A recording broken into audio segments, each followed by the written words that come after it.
എല്ലാ സിനിമാ പ്രേമികളും ഒരുപോലെ കാത്തിരിക്കുന്ന മലയാള സിനിമയാണ് മോഹൻലാൽ നായകനായി പൃഥ്വിരാജ് സുകുമാരൻ സംവിധാനം ചെയ്യുന്ന എമ്പുരാൻ. മലയാള സിനിമ കണ്ട ഏറ്റവും വലിയ ബജറ്റിൽ ഒരുങ്ങുന്ന സിനിമയുടെ ചിത്രീകരണം പൂർത്തിയായി എന്ന പോസ്റ്റർ അണിയറ പ്രവർത്തകർ പങ്കുവച്ചപ്പോൾ ആരാധകരുടെ കണ്ണുടക്കിയത് പോസ്റ്ററിലെ തോക്കു ചൂണ്ടി നിൽക്കുന്ന ആ ആക്ഷൻ ലേഡിയിലേക്കാണ്. അതാരാണെന്ന് അറിയാനുള്ള തിരച്ചിലാണ് ആരാധകർ ഇപ്പോൾ.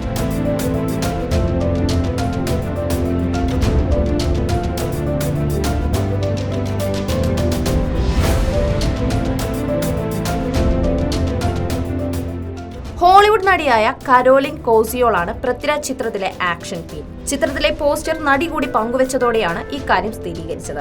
ഹോളിയോക്സ്, പ്ലാറ്റ്ഫോം 7 എന്നീ ഹോളിവുഡ് ചിത്രങ്ങളിലൂടെ ആരാധകരുടെ ശ്രദ്ധ നേടിയ നടിയാണ് കരോലിൻ കാസിയോ. ലണ്ടൻ തിയേറ്ററിലാണ് കരോലിൻ തന്റെ കരിയർ ആരംഭിച്ചത്. ഡ്രീം ക്യാച്ചർ എന്ന ചിത്രത്തിലെ അഭിനയത്തിന് ലോസ് ഏഞ്ചൽസ് ഫിലിം ഫെസ്റ്റിവലിൽ മികച്ച നടിയായി നാമനിർദ്ദേശം ചെയ്യപ്പെട്ടിരുന്നു.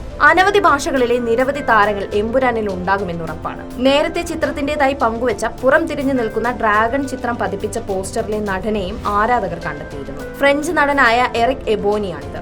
ഇനിയും ഏതൊക്കെ രാജ്യങ്ങളിലെ അഭിനേതാക്കൾ ചിത്രത്തിൽ ഉണ്ടാകുമെന്ന് അറിയാനുള്ള ആകാംക്ഷയിലാണ് ആരാധകർ. എമ്പുരാൻ ലൂസിഫറിന്റെ പീക്കലും സ്വീക്കലുമാണെന്ന് റിപ്പോർട്ടുകളുണ്ട്. സ്റ്റീഫൻ നെടുമ്പള്ളി എന്ന എബ്രഹാം ഖുറേഷിയുടെ പഴയ ജീവിതവും പുതിയ കാലഘട്ടവും ചിത്രത്തിൽ കാണിച്ചു തരുമെന്നും വാർത്തകളുണ്ട്. ലൂസിഫറിൽ കേരള മുഖ്യമന്ത്രിയായി എത്തിയ ടൊവിനോയുടെ ജിതിൻ രാംദാസ് എമ്പുരാനിലും എത്തുന്നുണ്ട്. ഒന്നാം ഭാഗമായ ലൂസിഫറും റിലീസിനെത്തിയത് മാർച്ച് മാസത്തിലായിരുന്നു. 2019 മാർച്ച് 28-നായിരുന്നു ലൂസിഫർ പുറത്തിറങ്ങിയത്. 200 കോടിയും നേടിയായിരുന്നു അന്ന് ചിത്രം തിയേറ്റർ വിട്ടത്.